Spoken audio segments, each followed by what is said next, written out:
नमस्कार। स्वागत है आप सबका। आज सुनिए गुनाहों का देवता का पार्ट 5।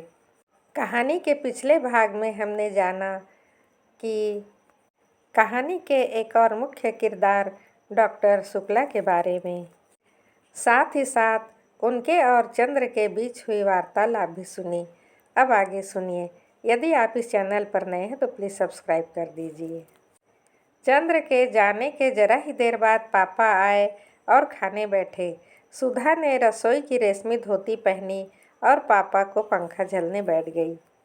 सुधा अपने पापा की सर चढ़ी दुलारी बेटियों में से थी और इतनी बड़ी हो जाने पर भी वह दुलार दिखाने से बाज नहीं आती थी। आज तो उसने पापा की प्रिय नान खटाई अपने हाथ से बनाई थी। आज तो दुलार दिखाने का उसका हक था। भली बुरी हर जिद को मंजूर करना ये पापा की मजबूरी थी। सुधा ने कहा, नान खटाई खाओ पापा। डॉक्टर शुक्ला ने तोड़कर एक और नान खटाई खाया। बहुत अच्छी है। खाते खाते उन्होंने पूछा, सोमवार को कौन दिन है सुधा? सोमवार को कौन दिन है? सोमवार को मंडे है, सुधा ने हंसकर कहा। डॉक्टर शुक्ला भी अपनी भूल पर हंस पड़े। अरे देख तो, मैं भी कितना भुलक्कड़ हो गया हूँ। मेरा मतलब था सोमवार को कौन सी तारीख है? 11 तारीख। क्यों? सुधा बोली। कुछ नहीं, 10 को कॉन्फ्रेंस है, 11 को तुम्हारी बुआ आ रही है। बुआ आ रही है और बिनती भी आएगी? हाँ, उसी को तो पहुँचाने आ रही है। विदुषी का केंद्र यही तो है। आहा, अब तो 3 महीने यहीं रहेगी। पापा, आप बिनती को यहीं बुला लो। मैं बहुत अकेली रहती हूँ। अब तो जून तक यहीं रहेगी, फिर जुलाई में उसकी शादी होगी, डॉक्टर शुक्ला ने कहा। अरे अभी से? अभी उम्र ही उसकी क्या है? सुधा बोली। क्यों, तेरे बराबर है? अब तेरे लिए भी तेरी बुआ ने लिखा है। नहीं पापा, अभी हम ब्याह नहीं करेंगे, सुधा ने मचल कर कहा। तब हम पढ़ेंगे, बीए करेंगे, एमए करेंगे, फिर रिसर्च करेंगे। हम बराबर पढ़ते जाएंगे, फिर हम एक दिन तुम्हारे बराबर हो जाएंगे। क्यों पापा? पागल नहीं तो। बातें तो सुनो इसकी। ला, 2 नान खटाई और दे। शुक्ला हंसकर बोले। नहीं, पहले तुम कबोलो, फिर हम नान खटाई देंगे। बताओ, ब्याह तो नहीं करोगे? सुधा ने 2 नान खटाइयाँ हाथ में उठाकर कहा। ला रख। नहीं, पहले बोलो तो। अच्छा, नहीं करेंगे। सुधा ने दोनों नान खटाई हाथ में रखकर पंखा झलना शुरू किया। इतने में फिर नान खटाई खाते हुए डॉक्टर शुक्ला बोले, तेरी सास तुझे देखने आएगी तो यही नान खटाई तुझसे बनवा कर खिलाएंगे। फिर वही बात, सुधा ने पंखा पटक कर कहा। अभी तुम वादा कर चुके हो कि ब्याह नहीं करेंगे। हाँ, ब्याह नहीं करूँगा कह दिया मैंने, लेकिन तेरा ब्याह नहीं करूँगा यह मैंने कहाँ कहा है? हाँ, ये तो झूठ बोल गए तुम। सुधा बोली। अच्छा चले आ इधर, महाराजिन ने डांट कर कहा। इतनी बड़ी हो गई, मारे दुलार के बर्रानी जात है। महाराजिन पुरानी थी और सुधा को उसे डांटने का पूरा हक था, और सुधा भी उसका बहुत लिहाज करती थी। वो उठी और चुपचाप जाकर अपने कमरे में लेट गई। 12 बज रहे थे और लेटी लेटी वो कल रात की बात सोचने लगी थी। क्लास में क्या मज़ा आया था कल। गेसु कितनी अच्छी लड़की है। इस वक्त गेसु के यहाँ खाना पीना हो रहा होगा और सब मिलकर गाना गाएंगे। हो सकता है इस वक्त कव्वाली हो रही हो। इन लोगों के यहाँ कव्वाली कितनी अच्छी होती है। सुधा लेकिन सुन नहीं पाएगी, और गेसु ने भी कितना बुरा माना होगा। और ये सब चंदर की वजह से। चंदर उसके आने जाने सब में कत्तर याद करता रहता है। एक बार वह अपने मन से लड़कियों के साथ पिकनिक चली गई थी। वहीं चंदर के बहुत से दोस्त भी थे। एक दोस्त ने जाकर चंदर से जाने क्या कह दिया कि चंदर उस पर बहुत बिगड़ा, और सुधा कितनी रोई थी उससे। यह चंदर बहुत खराब है। सच पूछो तो कभी कभी वह सुधा का कहना मान लेता है तो दुगुना सुधा पर रौब जमाता है और सुधा को रुला रुला कर मार डालता है और फिर अपने मस्त साइकिल पर घूम रहे हैं।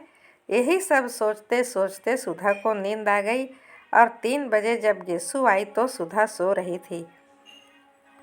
पलंग के नीचे डीएमसी का गोला खुला हुआ था और तकिया के पास क्रोशिया पड़ी हुई थी। सुधा थी बड़ी प्यारी, बड़ी खूबसूरत और ख़ास तौर पर उसकी पलकें तो अपराजिता के फूलों को मात करती थी और इतनी गोरी गुदकारी कि कहीं पर दबा दो तो फूल खिल जाए। मूंगिया होठों पर जाने कैसा अछूता गुलाब मुस्कुराता था और बाहें तो जैसे बेलों की पंखुड़ियों की बनी हों। उसके हाथ में मिठाई थी जो उसकी माँ ने सुधा के लिए भेजी थी।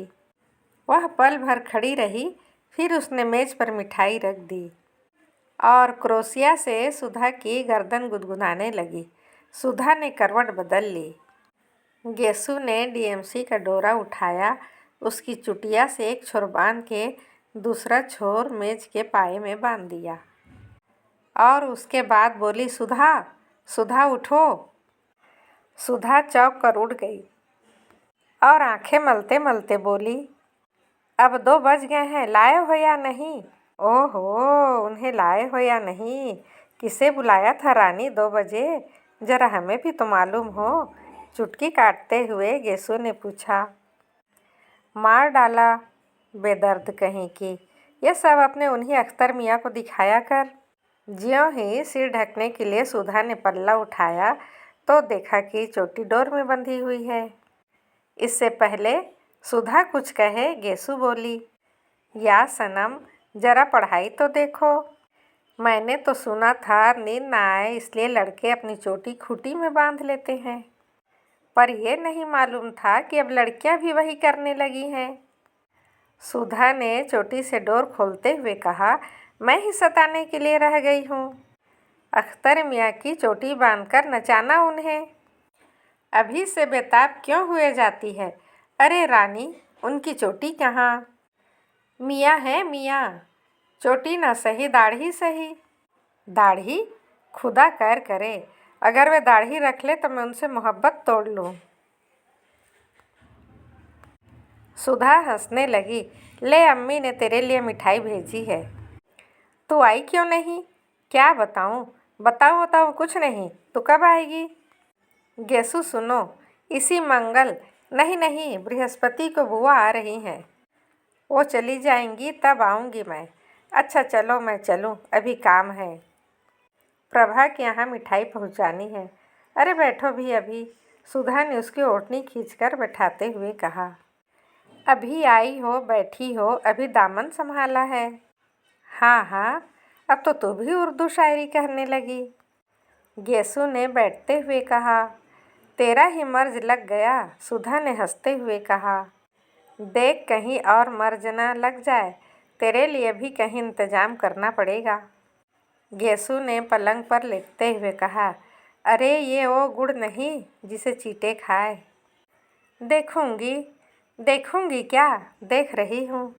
पिछले 2 साल से कितनी बदल गई है तू। पहले कितना हंसती बोलती थी, कितना लड़ती झगड़ती थी, अब हंसने बोलने पर भी गुमसुम हो गई है तू। किसके ख्याल में डूबी रहती है हमेशा? गेसु ने सुधा की ओर देखते हुए कहा। धत पगली कहीं की। सुधा ने गेसु को एक हल्की सी चपत मारकर कहा। यह सब तेरे अपने ख्याली पुलाव हैं। मैं किसी के ध्यान में डूबूंगी, यह हमारे गुरु ने नहीं सिखाया है। गुरु तो किसी के नहीं सिखाते। सुधा रानी, बिल्कुल सच। क्या तुम्हारे मन में कभी किसी के लिए मोहब्बत नहीं जागी? गेसु ने गंभीरता से पूछा। देख गेसु, मैंने आज तक तुमसे कुछ भी नहीं छुपाया और शायद कभी छुपाऊंगी भी नहीं। अगर कभी कोई बात होती तो उससे छुपी न रहती। रहा मोहब्बत का, तो सच पूछो तो मैंने जो कुछ कहानियों में पढ़ा है, किसी को देखकर मैं रोने लगूं, गाने लगूं, पागल हो जाऊं, यह सब मुझे कभी नहीं हुआ। और रही कविताएं, तो उनमें की बातें मुझे बहुत अच्छी लगती है। मेरे नसों का कतरा कतरा आंसू बनकर झलकने वाला है। लेकिन वह महज किताब का असर होता है, महज कविता का असर होता है। इसमें मन को जांचने की क्या बात है? ऐसी बात होती तो मन किसी के लिए झुकता तो क्या खुद मुझे नहीं मालूम होता? सुधा बोली। लेकिन तुम ऐसा क्यों सोचती हो? सुधा को अपनी गोद में खींचते हुए कहा, देखो तुम मुझसे इल्म में ऊंची हो, तुमने अंग्रेजी शायरी छान डाली है, लेकिन ज़िंदगी से जितना साबिका पढ़ चुका है उतना तुझे नहीं पड़ा है। अक्सर कब, कहाँ और कैसे मन अपने को हार बैठता है, यह खुद हमें पता नहीं लगता। मालूम तो तब होता है जिसके कदम पर हमने सिर रखा है वह झटके से कदम खिसका ले। तब हमारी नींद टूट जाती है और हम देखते हैं कि अरे हमारा सर तो किसी के कदम पर रखा हुआ था और उनके सहारे आराम से हम सोते हुए सपना देख रहे थे और हमारा सिर कभी झुका ही नहीं। इधर न जाने मुझे तुम्हारी आंखों में क्या दिख रहा है कि बेचैन हो उठी हूँ। तूने कभी कुछ नहीं कहा। नाजुक असहार तेरे दिल को उसी जगह छू लेते हैं, इस जगह उसी को छू सकते हैं जो अपना दिल किसी के कदमों पर चढ़ा चुका हो। और मैं यह नहीं कहती कि तूने मुझसे छिपाया है। कौन जानता है तेरे दिल ने खुद तुझसे यह राज छुपा रखा हो। सुधा के गाल थपथपाते हुए गेसु बोली। लेकिन मेरी एक बात मानेगी तू कभी इस दर्द को मोल मत लेना, बहुत तकलीफ़ होती है। सुधा हंसने लगी। तकलीफ़ की क्या बात, तू तो है ही, तुझसे पूछ लूँगी इसका इलाज। मुझसे पूछ कर क्या करेगी? अपने पराए दर्द दिल तू नहीं बड़ी शुक्रगुजार है, तू इन तकलीफ़ों के लिए नहीं बनी है। असल बात तो यह है कि कॉलेज की पढ़ाई हो तो घर में पढ़ने में मन लगे। राजा कॉलेज में पढ़ाई तो होती नहीं, इससे अच्छा होता सीधे यूनिवर्सिटी में बीए करते तो ही अच्छा था। मेरी तो अम्मी ने कहा वहाँ लड़के भेजे पढ़ते हैं, वहाँ नहीं भेजूंगी। लेकिन तू क्यों नहीं गई सुधा? मुझे तो चंदर ने मना कर दिया था। सुधा बोली। गेसु ने एक क्षण सुधा की ओर देखा और कहा, सुधी तुझसे एक बात पूछूं? हाँ। अच्छा जाने दे। पूछो ना। नहीं पूछना क्या, खुद जाहिर है। क्या? कुछ नहीं, पूछो ना।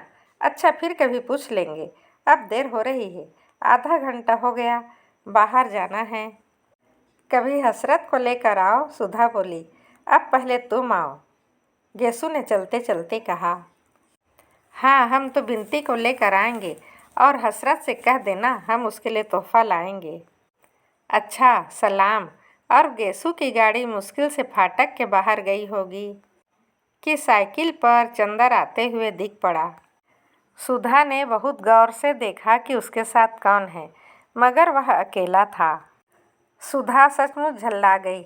आखिर लापरवाही की हद होती है। चंद्र को दुनिया भर के काम याद रहते हैं, एक सुधा से जाने क्यों खार खाए बैठे रहते हैं। सुधा का काम कभी नहीं करेगा, इस बात पर सुधा कभी कभी दुखी हो जाती है और घर में किससे कहे काम के लिए, खुद कभी बाजार नहीं जाती। नतीजा यह होता है कि वह छोटी सी छोटी चीज़ के लिए मोहताज होकर बैठ जाती है और नौकरों से काम करवा भी ले, पर मास्टर तो नौकर से नहीं ढूंढा जा सकता है ना। किताबें तो नौकर नहीं ला सकता और चंदर का ये हाल है। इसी बात पर कभी कभी उसे रुलाई आ जाती है। चंदर ने आकर बरामदे में साइकिल रखी और सुधा का चेहरा देखते ही वह समझ गया। काहे मुंह बना रखा है? 5 बजे मास्टर साहब आएंगे तुम्हारे, अभी उन्हीं के यहाँ से आ रहे हैं। बिसरिया को जानती हो, वही आएंगे। और उसके बाद चंदर सीधा स्टडी रूम में पहुँच गया। वहाँ जाकर देखा तो आराम कुर्सी पर बैठे ही बैठे डॉक्टर शुक्ला सो रहे हैं। अतः उसने अपना चार्ट और पेन उठाया और ड्राइंग रूम में आकर चुपचाप काम करने लगा। बड़ा गंभीर था। जब इंक खोलने के लिए उसने सुधा से पानी मांगा और खुद गिलास लाकर आंगन में पानी लेने लगा तब सुधा समझ गई कि आज दिमाग कुछ बिगड़ा हुआ है। वह एकदम तड़प उठी। क्या करे, उसकी कुछ कहने की हिम्मत नहीं पड़ती थी, लेकिन अंदर ही अंदर वह इतनी परेशान हो उठती थी कि बस। कई बार वह किसी न किसी बहाने से ड्राइंग रूम में आई, कभी गुलदस्ता बदलने, कभी मेज पोज बदलने, अभी अलमारी में कुछ रखने की कोशिश करने लगी। बड़े भर्राए गले से चंदर ने कहा, इधर देखो। सुधा ने बड़े दुलार से कहा। क्या? चंद्र ने इधर उधर देखते हुए कहा। अरे सुधा, तुम रो क्यों रही हो? हमारी बात पर नाराज हो गई? हमारा स्वभाव ही ऐसा हो गया है, पता नहीं क्यों तुम पर गुस्सा आ जाता है। सुधा के गाल पर बड़े बड़े दो मोती ढलक आए। अरे पगली, तुम्हारा तो दिमाग बहुत जल्दी खराब हो जाता है। हमने तुमसे कुछ कहा है? कह लेते तो हमें संतोष हो जाता। हमने कभी कहा तुमसे कि तुम कहा मत करो, गुस्सा मत किया करो, मगर तुम तो फिर भी गुस्सा मन ही मन में छुपाने लगते हो। इसी पर हमें रुलाई आ जाती है। नहीं सुधा, तुम्हारी बात नहीं थी और हम गुस्सा भी नहीं थे। पता नहीं क्यों मन बड़ा भारी हो रहा है। अब बताओ क्या बात थी? कोई एक बात हो तो बताएं। पता नहीं, तुम्हारे घर से गए तो एक न एक ऐसी बात होती गई कि मन बड़ा उदास हो गया। बात यह हुई कि तुम्हारे घर से मैं घर गया खाना खाने। वहाँ देखा चाचा चाची जी आए हुए हैं, उनके साथ एक और कोई साहब। खैर बड़ी खुशी हुई। खाना वाना खाकर जब बैठे तो मालूम हुआ कि चाचा जी मेरा ब्याह तय करने आए हैं और साथ वाले साहब मेरे होने वाले ससुर हैं। जब मैंने इनकार कर दिया तो बहुत बिगड़ कर चले गए और बोले, हम माँ से तुम्हारे लिए मर गए और तुम हमारे लिए। तुम्हारी माता जी कहाँ हैं? प्रतापगढ़ में हैं, लेकिन वह तो सौतेली है। घर लौटा, लेकिन चाचा जी जरूर मुझसे कुछ मोहब्बत करते थे, लेकिन आज वे भी नाराज होकर चले गए।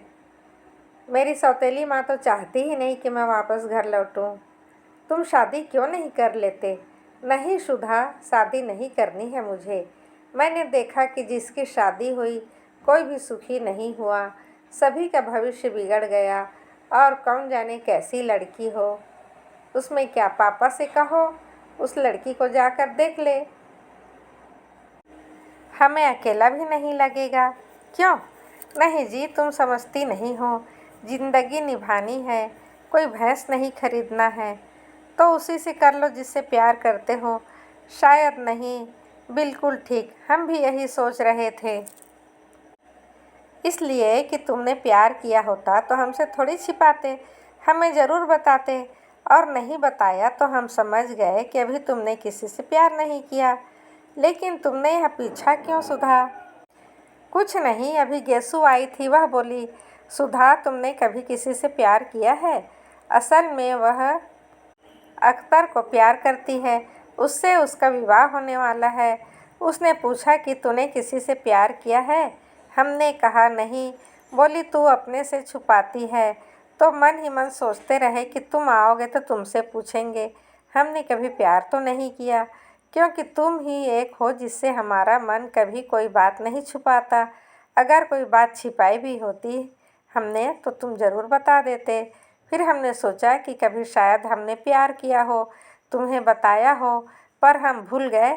अभी उसी दिन देखो, हम पापा की दवाई का नाम भूल गए और तुम्हें याद रहा। गेसु यूं ही गप उड़ा रही थी। सुधा ने संतोष की सांस लेते हुए कहा, लेकिन बस चाचा जी के नाराज होने पर तुम इतने दुखी हो गए हो जाने दो नाराज, पापा तो हैं अभी। क्या पापा तुमसे मोहब्बत नहीं करते? सो तो है, तुमसे ज़्यादा मुझसे करते हैं, लेकिन उनकी बात से मन तो भारी हो ही गया। उसके बाद गए बिसरिया के यहाँ। बिसरिया के कुछ अच्छी कविताएं सुनाई और फिर मन और भारी हो गया। चंदर ने कहा, तब तो चंदर तुम प्यार करते होगे? ज़रूर से, सुधा ने हाथ मटका कर कहा। ज़रूर, मोहब्बत करते हूँ। क्या? गेसु कह रही थी। शायरी पर जो उदास हो जाता है वह ज़रूर मोहब्बत करता है। सुधा ने कहा, अरे ये पोर्टिको में कौन है? चंदर ने देखा, लो बिसरिया आ गया। चंदर उसे बुलाने उठा तो सुधा ने कहा, अभी बाहर बिठाना उन्हें, तब तक मैं कमरा ठीक कर लूँ। बिसरिया को बाहर बिठाकर चंदर अंदर आया अपने चार्ट वगैरह समेटने के लिए। तो सुधा ने कहा, सुनो। चंदर रुक गया तो सुधा ने पास आकर कहा, तो अब तो उदास नहीं हो तुम?